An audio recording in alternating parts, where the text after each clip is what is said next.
It is the scorching hot earth show here with John Canzano, johncanzano.com, the bald-faced truth, 750 the game. It's brought to you by Zeke's Pizza.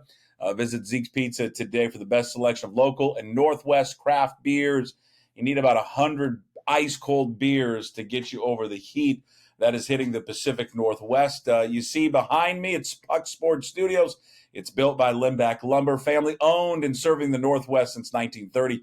Northwest premier supplier, specialized lumber and moldings. Summer is here. Oh, it's here, all right. It's here in a big way. That means it's summer deck and fence season. Contact the folks at Limbach Lumber, 206-782-3487, or visit them online at limbachlumber.com. Puck Sports Studios built by Limbach Lumber. It's in the hundreds. I don't know about you. Yeah. I don't do well with this heat. I don't either, and I've turned into a wimp. I know that. Yeah. Because even when it's like 75 or 80, I start to flip the AC on inside my car, but 100, I'm not built for that anymore. It's Phoenix over here. Like the face of the sun. I think it's almost worse because we're in the Pacific Northwest. We're desensitized. And so anytime you get temperatures like that, it's just ridiculous. You grew up in Bakersfield? No, Fresno. No, I grew up in the Gilroy, the garlic capital. But we had we didn't have AC in our house as a kid, and it was 95 to 100. In the summer months, you'd have a good month where it was really warm, but we'd open the shades, close the shades, open the windows at night. We did all the tricks you could do. But I'm not built for this anymore, and I've turned into such a wimp. I'm not. What did you do as a kid though? Like when it was 95, did you have a basement? No, we just closed we'd open everything at night, and it would cool off because we were not that far from like Santa Cruz, so you get that ocean air and that breeze come in at night, so it would cool off. But then we would shut everything down in the morning. We'd go into like full lockdown with the shades were down and everything was covered. Don't open the door. Don't open the garage door. I'm at a baseball tournament this weekend. And we're getting ready to play one of our games, and it's like 3:00, and it's like, I don't know, it's 98 degrees. And one of the coaches was coming off that I know and had just played before us and was like, how was it out there? And he's just drenched. He's drenched. He goes, well, they said the temperature on the field was 126. Oh, I just said, excuse me? Yeah. I go, I was like, fuck. This is bad. I mean, we had coolers of Gatorade, ice water, another cooler that just had wet rag towels in it that the boys drenched themselves in. I mean, they were just, oh man. I mean, I know other places play in this weather, but my God, it was hot. You triggered a memory for me because we didn't have a pool. We were not that family growing up, and we didn't get invited. We didn't have friends who had a pool, so we didn't even have like a kiddie pool. Did you have a hose? No, we had a hose, and we'd put that hose out, Puck, and we would get landscape plastic, and we would take it down, and we would make a homemade slip and slide and just run and kind of jump onto that thing. That was awesome. That was cooling off, but not built for this right now. And we've got the river here. We live not too far from the river here in Oregon, in the Willamette River, and we were down. Yeah, but you can't soak in the Willamette, man. Come on. You got to go above the falls. If you're below the falls, you're in a cesspool. You are wading in poop, man. That's what it is. Get above the falls, so you want to be upstream. But if you're above the falls, you're okay. But it's just we're not built for this, and not afraid to say that. And you have AC. See, we're old Seattle house, 1929, brick Tudor. There's no AC. Now we do have it. We're close to the water, so we get that where you open the doors, but it doesn't cool down until like 2 a.m. Yeah. So, I'm up there like a beached whale, just rolling around. I resort to bringing like a wet towel in there now, just like bathing myself. I'm in the hospital, those people that are too fat. And they just have to like wet rag themselves. That's what I'm doing. But we do have a basement, so we can go in the basement, which is much cooler. You should get that sponsored. Get the live temp in the Puck Studios. Well, but I'm one of these old Pacific Northwest Seattle guys. I bet you there's old school Portland people like this. I mean, maybe there aren't, but I bet you there are. I refuse to give in to the AC. I'm not going to do it. No, not going to. No AC, no umbrella for the rain. Here's the thing: my father-in-law, who lived in Taiwan, moved in with us a year ago. Okay, in Taiwan, the summers are just sweltering, right? I bet. It's just so I'm not making this up. It's 100 degrees, 98 degrees over the weekend. He's walking around in a jacket. And I'm going, what are you doing? It's like not a heavy jacket, like a parka, but like a windbreaker jacket. He's got multiple layers on. And I'm running the AC in the house, and I'm going, what are we doing here? And he's walking around going, I'm cold. Just a little chilly. Just like, Oh, man. People are built different. How was your 4th of July? Did you blow anything up? How much did you blow up? We blew some money on fireworks, and I'm not ashamed to admit that. We went down to the tent that was in the parking lot of the local grocery store. We dropped a couple $100 there, and the thing, Puck, that got me was my wife. We're buying all these fireworks, and she's chit-chatting while the fireworks are going off, and I'm like elbowing her, going, "Hey, I'm about to light $50 on fire right now. You need to look at this. Everyone needs to be paying attention to this firework that's about to go up." But kids were fine. Fireworks went up. I noticed that the boys in our neighborhood, they firework differently than the girls. The boys are they're running around. You got to watch them with sparklers. They're like kicking over the shower cones that spray when they get done. Firing Roman candles at each other like we used to do. The girls in our neighborhood, including my daughters, were just pretty responsible. And it's one of these moments where I'm like, because they're girls, John. They're not idiots like us. They have it's part of the cerebral cortex that is developed. They're mature. They're not Neanderthals. Yes. I mean, but I was looking around going, I'm glad I have 3 daughters right now. These kids, these are savages. We went to a 4th of July party. It was down south of here. It's a place called Gig Harbor. It's a beautiful area down like 45, 50 miles south of Seattle. And I'm telling you, this house and these people, this was like better than you see a post-Mariners game or on South Lake Union, which used to do a fireworks show. It was unbelievable. The guy built a raft and put, I don't know how many, thousands of dollars on a raft, just put it out there and lit it on fire. And it was unbelievable. Good for you. It was great. It felt like America. There was no drone shows. People were drinking light beer and guzzling hot dogs and hamburgers.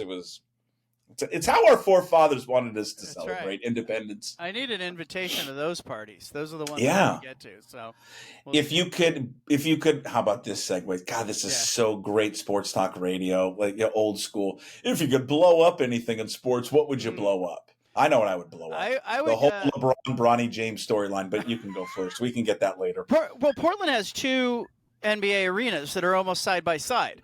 Memorial Coliseum, where the Blazers won their championship in '77, is right by Moda Center. I always forget it's still there. They're basically, the Winterhawks, the minor league hockey team plays there, and they will occasionally hold events there, or the Wiggles come to town. They'll perform in that building or whatever. The Wiggles. But the weird thing is, like, the building has been designated as a historical landmark, and so you can't just put a stick of dynamite in it. But if they were up to me, I would blow up Memorial Coliseum. I'd take the Veterans Memorial out. Don't at me. Okay. I would take that out, relocate it.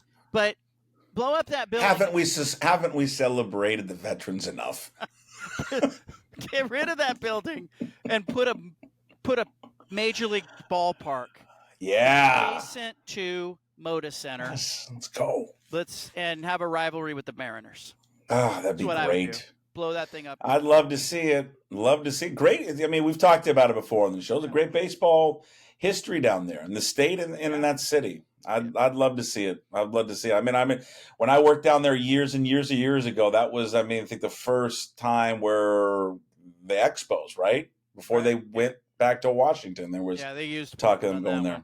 Portland gets used in those conversations. So we'll see if baseball is serious about expansion, and will they use Portland to get a better deal in Vancouver, BC, or a better deal in Salt Lake or Nashville or somewhere else. What would you love baseball? What would Yeah. speaking of blowing things up, what would you blow up in baseball? Like blow up for change? I think baseball has got a snobbery to it when it Hmm. comes to things like the Hall of Fame. I have a Hall of Fame vote. I get it. Barry Bonds, Pete Rose. The fact that Bonds and Rose are not in the Hall of Fame is ridiculous. Put those guys in the Hall of Fame. Put players in the Hall of Fame based on their accomplishments. Don't be snobby when it comes to that stuff. That's embarrassing. I think that hurts baseball. But I think in a weird way, baseball has pivoted in recent years where I think they are doing a better job connecting with young fans. Some of the rule changes like the pitch clock, I think have been Hmm. good for the game. I think the NBA has taken a step back because I don't think people connect and relate with or even like a lot of the players in the league or some of the players in the league. And I think that hurts the league. I think it turns people off the way that the players kind of control the talent and LeBron getting his kid drafted and Right. super teams, all that nobody wants to hear that. Players demanding trades. So I think baseball stepped back in front of the NBA as in terms of the major sports leagues in popularity for that reason. I think it's interesting. I think I'm in an interesting bubble. I think with my son who's 10, and then his group of friends, right? Yeah.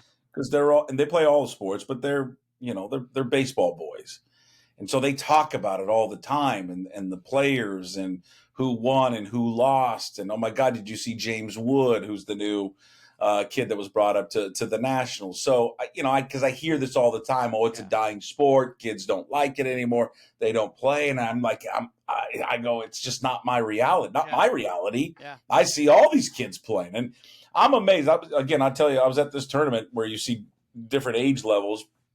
12-year-olds, 11-year-olds for us, and then 10-year-olds. John, I'm just blown away how good these kids are nowadays. Just blown away. It's not just that they throw harder. It's they understand it so much better than we did. Yeah. They know where to go. They're smarter with it. They're quicker with the transfer. They're so more heads up with it. It's fun to watch, but I just don't see it. I don't see it as a dying sport. So. I think you could have made that argument 5 or 6 years ago, but I just think baseball's done a better job than the NBA. And look, it's supported by attendance. It's supported by TV ratings for the postseason in particular. And you're watching, revenue growth in baseball in the last couple of years, and salary increases in baseball that are larger than the NBA. But here's the thing: like, I think the NBA is suffering right now a hangover from kind of the players seizing control. Players Association has too much power. Players have seized control. But I think right now, baseball's got to make a little bit of hay. And baseball's postseason will be interesting. Will it be a better World Series than the NBA Finals gave us? And I think it will be. I think we're going to have a postseason. I mean, I think if you get what they want, and I mean, what they want is, Yankees, Dodgers. I mean, that's what they want. And if they could somehow get that, they would just, they'd just be, champagne would be flowing everywhere. I mean, to get the two markets, to get Judge, to get Ohtani, the franchises themselves and the fan bases and the fact that they used to be in New York and all that kind of stuff. Yeah. Before we pivot to that, so I do want to circle back to basketball in a second. We're gonna get some college football stuff as well, but back to baseball. I almost lost my train of thought, which normally can happen pretty easily with me. Oregon State. Yeah. What happens to their baseball program? That is a rich, successful program, but now without that anchor tenant, right? What happens to them? They fade away? No, I think that's a TBD situation. They appear to be retaining players and not getting rated like women's basketball was a great example, great comparison. They've had success in both those sports. Women's basketball, they could not hold the line. The best players all left. They went to USC and other places. Scott Rueck's a great coach, but players want to play for a national championship. They want to get to a Final Four. They know that it's tough to do that playing a WCC schedule. In baseball, it's a little different because Oregon State said, hey, we're going to be an independent, and we think we can live that way. Now, I am told they have been able to put together scheduling agreements that will keep them playing schools like UCLA and Arizona and Stanford and Cal. Good. They'll continue to play Oregon. They're going to play these games. And so, and right after the season, I was watching, okay, will they get all these players who jump in the portal? It didn't happen, Puck. So I think they will hold the line in baseball, but it'll be a wait and see. It'll be like a year of, can they still access Omaha playing as an independent? Now, they don't want to stay there forever. I think they're built to be like a Big 12 baseball team someday. Like, even if Oregon State and Washington State never get to the Big 12, I think the two sports that the Big 12 would be interested in would be baseball at Oregon State and gymnastics at Oregon State. They've got the facilities. They've got the proven performance, Jade Carey, gymnastics. They've got the national championships 3 times in baseball in this modern era. So I think the Big 12, if they were just sort of piecemealing, they would grab baseball and gymnastics and say, we'll take you. But right now, Oregon State's plan is to play as an independent, and I think they're going to pull it off for the next year at least. What's the latest? Do we have any more movement? You wrote about it a few days ago. What's the movement right now with Oregon State, Washington State, merger, reverse merger, Mountain West? Yeah, it's really interesting because there's kind of a new idea or new concept that is being sort of circulated and talked about with athletic directors and university presidents in the Mountain West Conference. Oregon State, Washington State know what it's like to get passed over and have your conference get backstabbed, have your rivals leave, you get left behind. And so there is a little bit of hesitation from Oregon State and Washington State to turn around and do that to somebody else. So I think they've been wrestling internally, with that, trying to figure out, is there a way that we could take the best schools of the Mountain West Conference and create what is the best West Coast football conference, but not really raid the Mountain West? And so one of the concepts that's being kind of kicked around is that could you do a reverse merger with the Mountain West and just say to all the schools, hey, we don't want to pay exit fees, we don't want to pay penalties, we'll do a reverse merger. Everybody has 2 years to get to a floor on what you spend in your athletic department. And let's just say hypothetically that floor is something like $60 million. And so that gives the schools in the Mountain West Conference, everybody kind of merges in, and then you have 2 years to decide, do you have the money to compete? And I think this is going to happen in other conferences eventually anyway. I think this is going to be the way of the world in the Big Ten and the SEC, where they turn to members and they go, hey, we're not necessarily going to vote you out, but you have to spend $150 million a year in your athletic department, and football has to account for X percentage of that, or you just can't belong in this conference. We'll buy you out. What does Oregon State and Washington State currently spend? You know, Oregon State's this last year they broke a record. They spent about $98 million. Washington State was in the 80s, the mid 80s. Typically, these schools in the last few years have been like 85 and 83. They've been towards the bottom of the Pac-12 anyway. But 85 and 83 million as an athletic department budget puts you way ahead of the Mountain West Conference. San Diego State is the only school that can come within reach of that, given what they project Snapdragon to be making. And, they've got tenants that are coming in there that they'll be able to charge rent to. So San Diego State, top of the list. Air Force spends more than just about anybody in the Mountain West Conference, surprisingly. Boise State is up there. Colorado State is up there. UNLV is up there. Those are the schools we've been talking about, Puck. They're all up there spending 57, 60 million and above. And so what I think could happen is that Washington State and Oregon State could go, look, we want to keep the whole $255 million. We don't want to pay exit fees. We don't want to pay penalties. We're just going to keep that money because we want to be fat and happy. Now, granted, if they get an invite from the ACC or they get an invite from the Big 12, all bets are off, right? So you got to run out those ground balls. But one of the concepts that's been talked about, or at least circulated, is, hey, could we just do a reverse merger and say to schools, if you want to be part of this best football conference in the West Coast, you got to spend above $60 million a year. X number of dollars have to be spent on football, and you have 2 years to get there. And, it's going to cause schools like New Mexico and Wyoming and, maybe even a Fresno State that has been kind of teetering as it pertains to spending. They've got great geography, but they've, San Jose State, it's the bottom of the list. They spent $39 million. That's, that's nothing. Ohio State is about $250 million. I mean, that's the disparity that you have at the bottom of the Mountain West and the top of college athletics. So you really self-select there. Oregon State and Washington State get to look people in the eye and go, hey, we didn't backstab anybody. They also get to keep all the money that they've earned in the settlement. And you probably only end up with 6 or 8 schools that can afford to stay with you. The rest they wave a flag after a couple of years and go, hey, we can't spend $60 million. We're out. Maybe you buy them out at that point as a group. But what's left, Puck, is a conference. Just bear with me. Group of 5 conference still, but it's Washington State, Oregon State, San Diego State, Boise State, Colorado State, Air Force, UNLV, maybe a Fresno State. That conference is going to get the college football playoff berth for the group of 5 in a lot of years. That conference champion is going to the playoff. Likely scenario? How likely that happens, you think?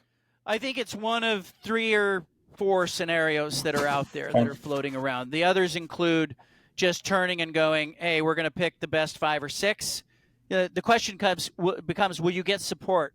Will you get 7 schools in the Mountain West that would vote to say, yes, we would like to do this reverse merger? You know, in that respect, I think you have a better chance of not paying exit fees if you can get 7 or 8 schools that say, hey, we want to go try this. We want to do this. And that becomes viable. But the other idea, just becomes, hey, go out and try to get a University of Texas San Antonio or a Memphis to come with you. But now you're paying exit fees and you're kind of doing. Yeah. You tell me. Would Washington? I like the reverse. Yeah. I like the Boise State, the Colorado State. Yeah.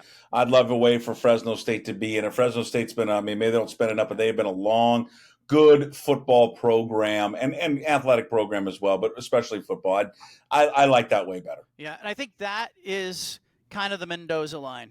It's six or 7 schools that could afford to be part of it, and that way you're self-selecting too. So there's no hard feelings. Like if Wyoming goes, you know what, we thought we could do it. We just, we can't get to $60 million a year with our budget. The question though will become, will schools like Fresno State, Wyoming, San Jose State is a prime example. Will they try to object and go, look, there are other ways to measure your budget. Like we can slide things over to try to make it look like our budget's at $60 million. So I actually think there's a more finite way to do this would just be, hey, you have to have a certain investment in football, or maybe you turn into a system where you've got 2 different leagues, Puck, and there's a relegation. If the top 6 teams are in the Pac-12 or the top 8 are in the Pac-12, everybody else is in the Mountain West.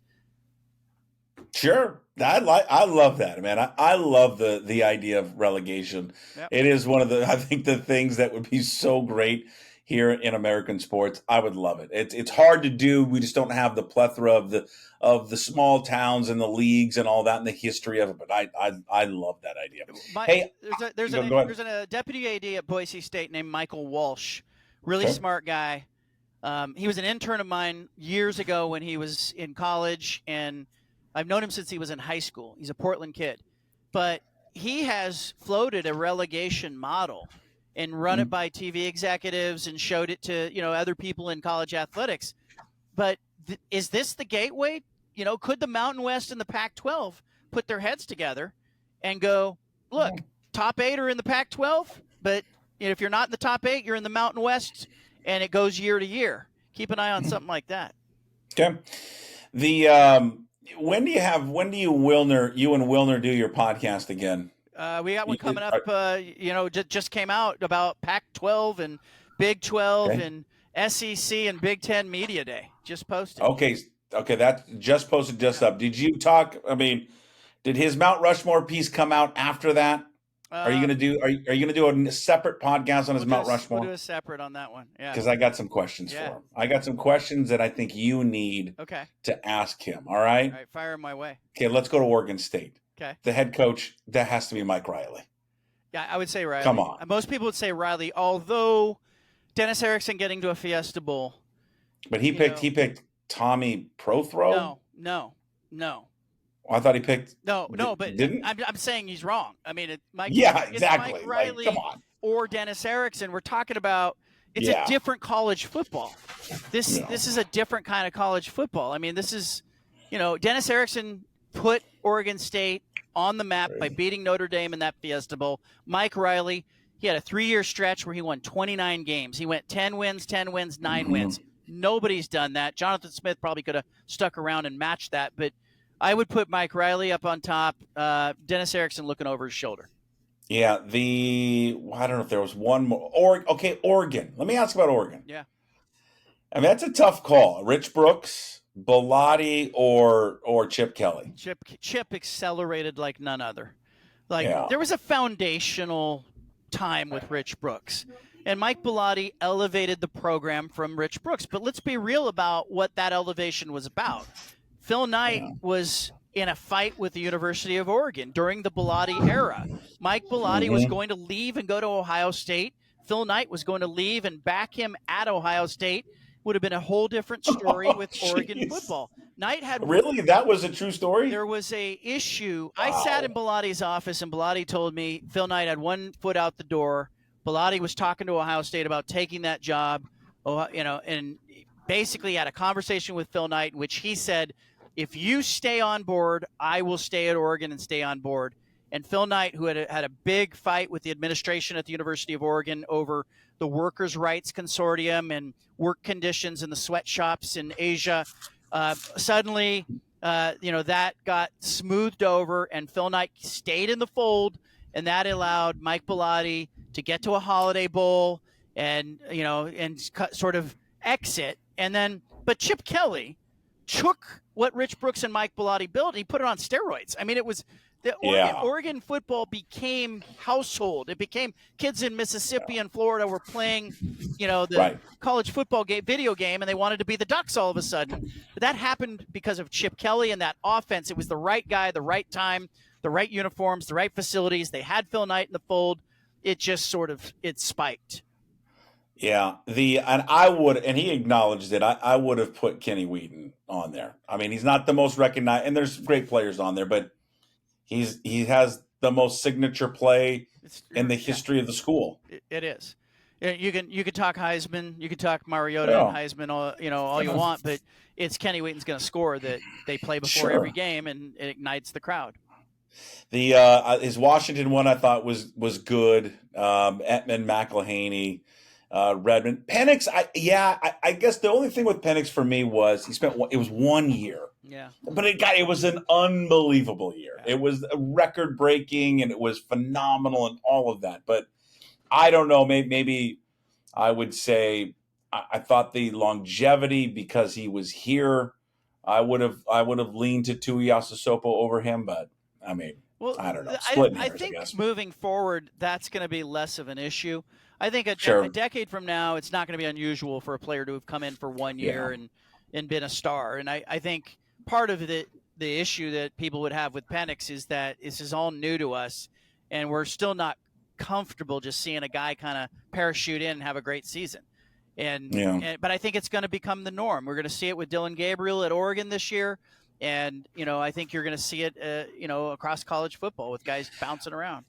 Would you have done? He had Mike Price at Washington State. Would you have done Price or Leach? Leach. I would have done Leach. Yeah. Because Price, look, there's no arguing what Price did for the program, and but Mike Leach changed football. Like his fingerprints were on a lot of what was going on around the country, and it kind of reminded me a little bit of when Jerry Tarkanian went to Fresno State. Has that kind of flavor to it, but Leach had more success. And he took a program that, like, all due respect to Washington State, that had been a doormat, and showed. Hey, it's my doormat. No, but he showed up, and he just it changed, and it changed for the better, and it was better because of him. He left it better than he found it. Why don't you ever write good stuff like this? I don't know. I'm such a dick. It was great. Well, I just give him some crap next time. I will. Next time you talk to him. It's such a great middle of the summer debate. It's the best. I love sports radio. Of course, I love this stuff. Yeah. I love this stuff. What I don't love, and I don't mean to. It's not always a great way to pivot to these types of stories. But your piece up there on Kyrie Jackson, the Oregon player who had transferred and played 1 year at Oregon. Yeah. Just terrible news. Killed in a car accident with former high school teammates Isaiah Hazel and AJ Litton. That's just. This is stuff you don't want to write, John, no. and it's just look at these guys. And any time this happens to a young person, whether they play sports or not, there was a 13-year-old girl that was killed up here in the Seattle area at a mall, and she was at a food court with friends, just hanging out, like all 13, 14. I think she was 13 or 14-year-old teenagers do, and two groups got into it, decided to pull out a gun and fire it, and she was caught with a stray bullet and killed. And her life's over before it really, really started. And for someone like, Kyrie Jackson, he's 22 years old, 23? 24 years old. 24. But the whole life is right there. Yeah. He's going to be likely was going to be a starting quarterback in the NFL. He is going to live his dream. Yeah. And gone. And he had such a good story. His story, he grows up in Maryland, state champion in high school. Those were the other two guys who were in the car with him, also were state championship football players. He bounces around. He ends up at 3 different community colleges in 3 different states early on, struggling with, what am I going to do? Is this football thing going to work out? He was a non-qualifier academically. I mean, he just had some real struggles, and it was such a great story of perseverance because he fights through it all. He's working at Chipotle. He was working at a grocery store in the deli, and he's telling his mom, I don't know if this is ever going to happen for me. And it ends up happening for him. He ends up at Alabama.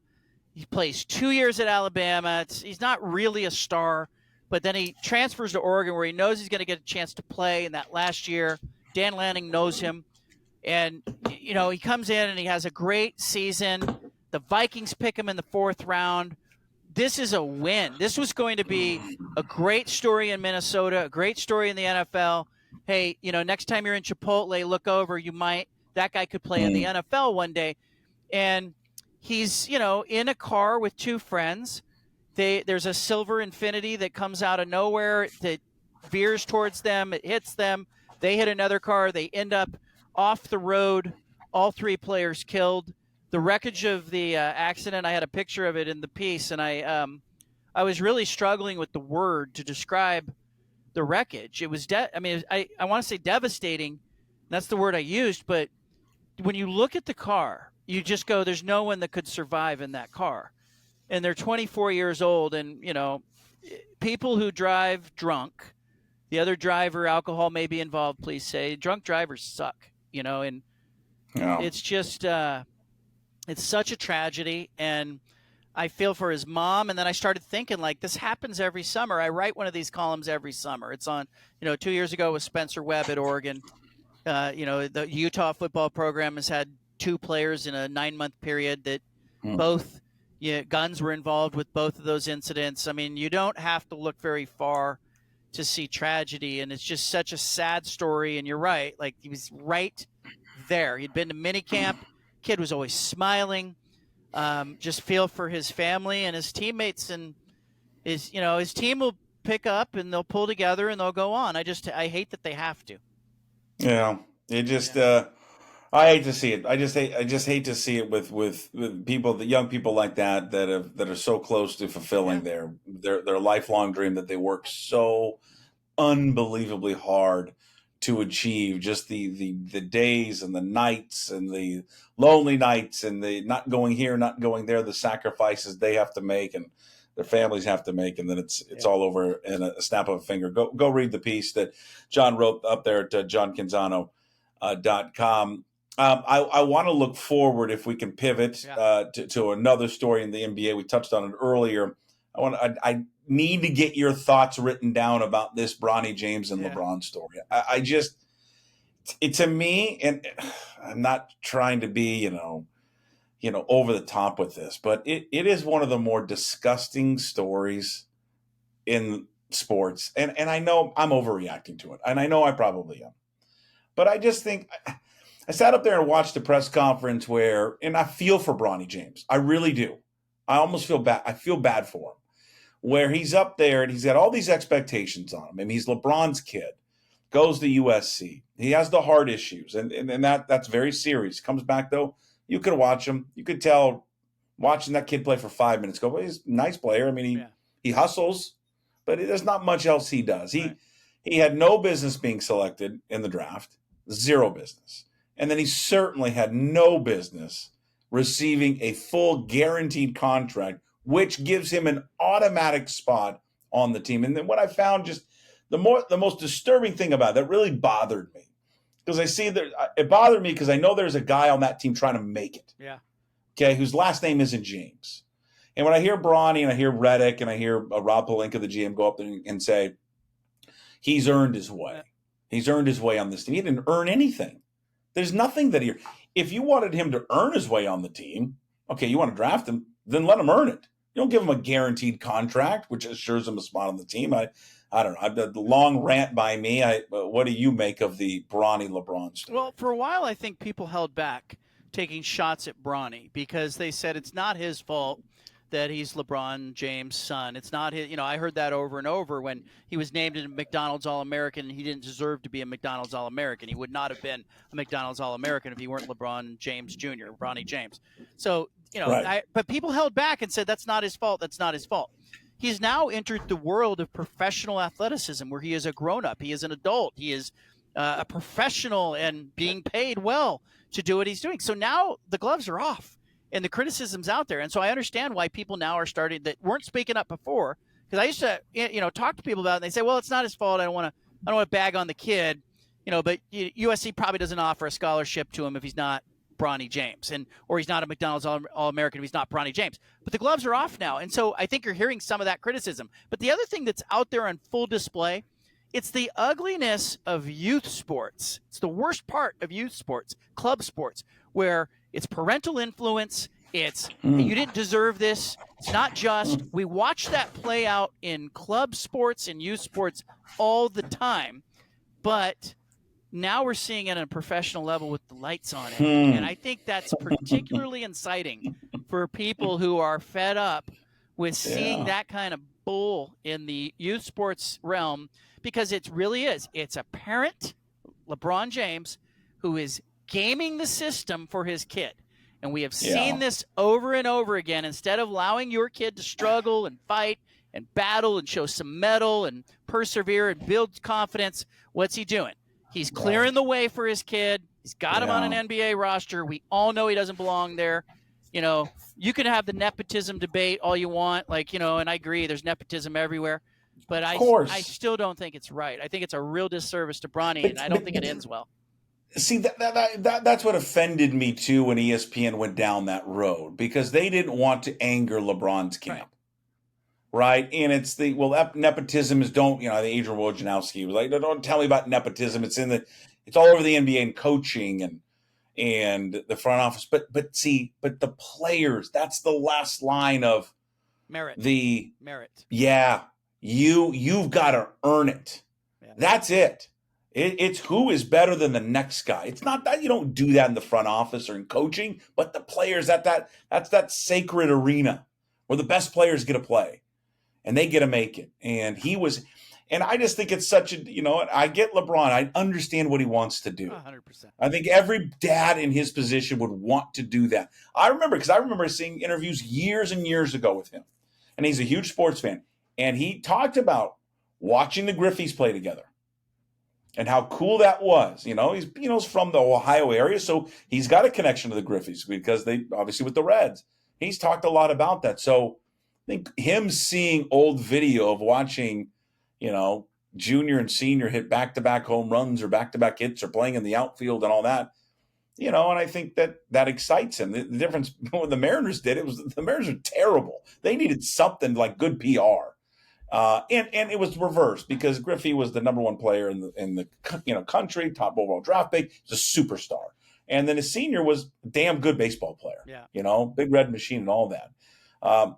I don't know how his teammates are going to react to it. I mean, what can they say? They can't say anything because they can't do anything to him. Yeah, LeBron's a different, he's a game-changing, force in that locker room and in the league. And that's part of the problem is that he's not able to step back, and we're all watching the most visible club parent in the world game the system to get his kid on the Lakers bench alongside him, and it's not going to go well for Bronny James. Success for Bronny, what is it? I mean, is it just if he doesn't get embarrassed X number of times, is that success? But he's not ready for it, and I fear what really the real casualty here is had he just gone to a normal college situation, not been told by the agent that, oh, you didn't get a fair opportunity at USC. Yeah. He had a heart condition. What were they supposed to do? Play you? So, if he just had been allowed to develop, he might have got there anyway. And I think he would have felt better about that in the end. I don't know. Mm-hmm. But I think he's even. I wonder how players are going to go after him. You know, the WNBA went after Caitlin Clark. Now, she has held her own more than held her own. She just did something no one's ever done in the league before and have a triple-double and all that. Yeah, I wonder if any players dare go after him. I don't know if he'll get that treatment. It doesn't feel that doesn't feel like an NBA thing to me anymore. Yeah. The players sort of have this code and camaraderie, but he's not good enough to compete. And if the Lakers put him in bad situations, we're going to see it. Yeah, and they're going to want to play him. All right, tell us. I know you got something's going on this week, near and dear to your heart. Well, we got the Pac-12 Media Day coming up. You know, obviously Wednesday is the Pac-12 Media Day in Vegas. They sandwich between the Big 12 and the Mountain West Conference, so I'll be on the scene for that. And then next week, it's Camp Exceptional. It's the summer camp for special needs kids and typical kids that we put on every summer. We've done it for 12 years. It's the highlight of my summer. I take a week off of radio so I can be out at the camp every day, 9 to noon. We involve athletes from various sports programs across the state of Oregon and Southern Washington who come and work the camp and serve as team leaders. So the Bald Face Truth Foundation is the entity behind that. But that's July 15th through the 19th. So it's a busy couple weeks here. A lot of media days on the horizon, but big ones this week with Pac-12 Media Day in Vegas. It's going to be a weird one. But isn't it like just a cocktail party? It's going to be a weird one. I'll be on the scene, so if people want, I might do something really different with my column on Wednesday night. So I'm going to be on the scene covering this thing. I might write the column in real time from the event as I'm experiencing it. So I like that. I think it'll be a different media day and it'll be a different column. Deviled eggs? What do you think? Yay or nay for the hors d'oeuvres? I don't like. I'm not a fan of deviled eggs. I'm a texture guy. Texture. The deviled eggs, it's a little. Okay, what about the little the cocktail weenies? No. That's no. Pigs in a blanket. Bacon wrapped dates. Bacon wrapped dates. What, yeah. What does it for you? Chips and guac. How about can we do like a tableside guac at this event? Sure. If we're gonna do a round table with the spare no expenses for two teams. Can we have a guy tableside making guac? Oh God, a tableside guac. You know what? You've been to places that do like a tableside Caesar or tableside like Bananas Foster. I'd like a high end like Mexican joint that would do a tableside guac. Yeah. Not a bad idea. Keep an eye on it. Hold on, time out. I'm going to write that down for a new restaurant. I'll have you covered, and then next week we'll talk all about what I saw in Vegas, and then we'll look forward maybe to Indianapolis as Big Ten Media Day going on 23rd, 24th, 25th. Love it. There he is, John Canzano, johncanzano.com. Catch him on the Bald Face Truth down there in Portland, 750 The Game. His weekly visit brought to you by Zeke's Pizza. Great Northwest craft beer and great pizza. Best selection there in the Northwest. And of course, John's weekly appearance inside the Puck Sports Studios built by Limback Lumber. We'll talk to you next week. Thanks, John. Thanks, Puck.